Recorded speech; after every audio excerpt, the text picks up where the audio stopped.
5 on BBC Radio Manchester. Our reporter Daryl Morris is out and about in town today to see what this weekend has to offer. And this afternoon is at the Lowry in Salford, seeing what Innovative Arts Festival Digifest has to offer. Daryl. Eamon, thank you very much indeed. We have hot-footed it from Bury to a fairly windy Salford here at the Lowry for, as you mentioned, Digifest. It's a festival that celebrates cultural diversity in a digital age. A little confusing maybe. To shed some light on it, Jonathan Lewis, the project manager, joins me now. Afternoon to you. And so talk us through exactly what the aim is. Sure. It's all about celebrating digital innovation and performance. So we separate the festival into 3 different days. The first day is all about dance, second day is music, third day is visual arts. So we've got lots of different workshops during the day, big performances in the night, using music and technology to have big 3D holographic projections on stage, lots of dancers, lots of visual effects, 3D glasses for different bits and bobs. It's a real showcase of digital technology, really. And today is the second day, which is music, isn't it? What's on offer today then? That's right. We've had performances by Shlomo, a really big beatboxer. He's performed with Bjorg and been on Jules Holland and so on. We've also got Demdax there, which is a really modern AV performance using projection. And tonight we've got Holotronica, like I just said, which used to be Hexstatic. So he's doing a big projection show using Musion technology. And do people just come along and get involved? Yeah, there's lots of drop-in activity for people to come down during the day. There's also ticketed performances in the evening. So if you want to drop down tomorrow, that's really good. Like to see everybody down here, the more the merrier. Sure.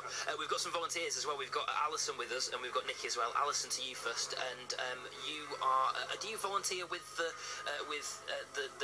organisation all the time, or just for these events? No, this is my first time volunteering with the Lowry. It's a great opportunity to get involved in digital arts. I myself am a marketing student, so it's really interesting to see what's going on in arts in Salford. It's a great place to be.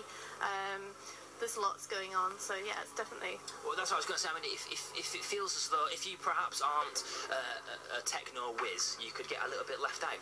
Well, not really, because we've deliberately tried to make things accessible. Because there's so many digital art festivals in Manchester. The main focus is to be something that people can come along, feel connected to straight away, and don't feel fazed by the big shiny electronic things. Sure, exactly. Nikki, what have you been up to then?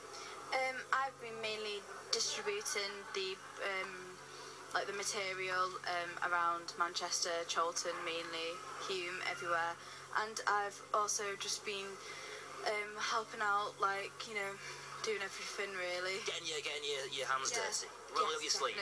Definitely. Sleeves are rolled up, yeah. And what's the highlight of the 3 days for you? Oh, just seeing everybody enjoying the acts and getting involved. I mean, I love everything. I love drama, media.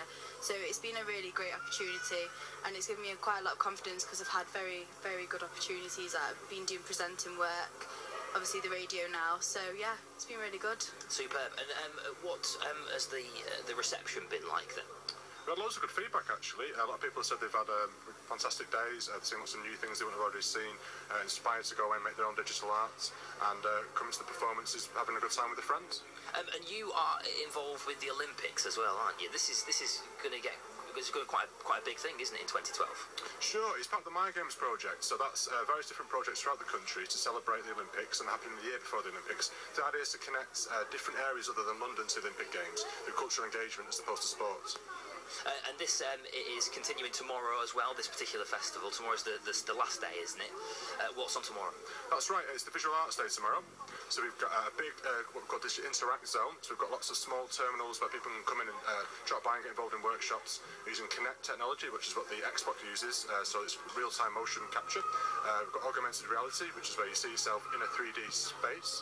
And we've also got lots of light painting, which is a photographic technique. We've got loads of little drop-in activities, animation, Google Earth 3D, mind map. It's endless. And in the end performance of the day is Neopera Hero. There was a massive AV production company. They've just done the Lady Gaga tour, Shopboard tour, so they're really snazzy stuff. And what are they doing? They're doing their big piece. It's a combination of dance, music, visual arts, all combined into one big theatrical performance. And again, that's using Musion technology, so that's what it appears as holographic imagery on stage. So without using glasses, you can see holograms performing alongside real people. That sounds a bit mind-boggling, really, doesn't it? It sounds a bit complicated as well. Jonathan, thank you very much indeed. Alison and Nikki as well. Thanks a lot for joining us. So plenty going on here at the Lowry, Em. Appreciate that, Daryl. And you take the rest of the day off now, son. I'm going to go and play with these computers, try and get my head around it. Oh, he'll never get home. Thank you, Daryl Morris in Salford.